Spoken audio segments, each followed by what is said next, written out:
Thank God we have an eyewitness, somebody that witnessed that thing that happened between Miss Comfort and the Airborne Air hostess. You understand? This man now is sitting beside Comfort. No be say they say in witness Sam.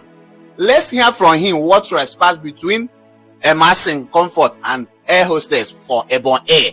And the man, a barrister, he say he can come out anyway and say what he saw, what he witnessed.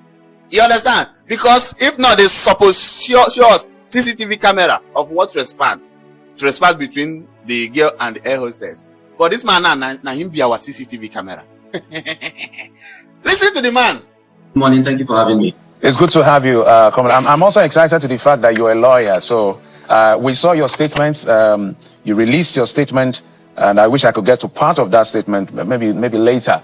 But you gave your own account of exactly what played out. If I summarize that statement, you were basically saying this lady was triggered. At no point did she refuse.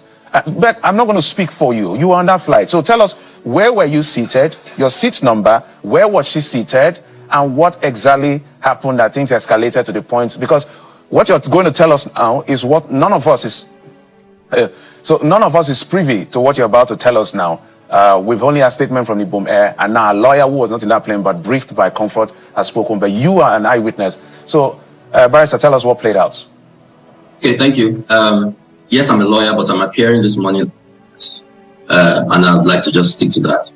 Now, I was sitting to her immediate left. So I was on the aisle seat to the left. She was on the aisle seat to the right. So my seat number was 14B. There was a gentleman to my left who was on 14A. So her own seat number should be either 14C or D. I think the window seat is 14D, while she was 14C on the aisle. So we're right next to each other, and it was a small plane.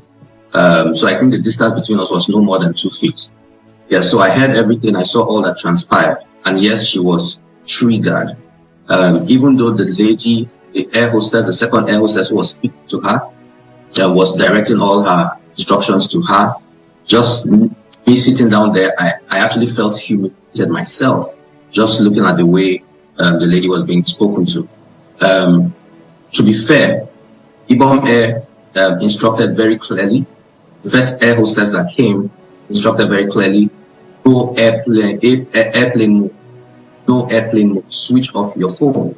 After takeoff, then you can put on and put flight mode. So it was very clear.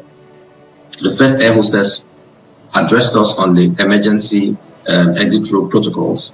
After she did that, she spoke to Miss Emerson and said,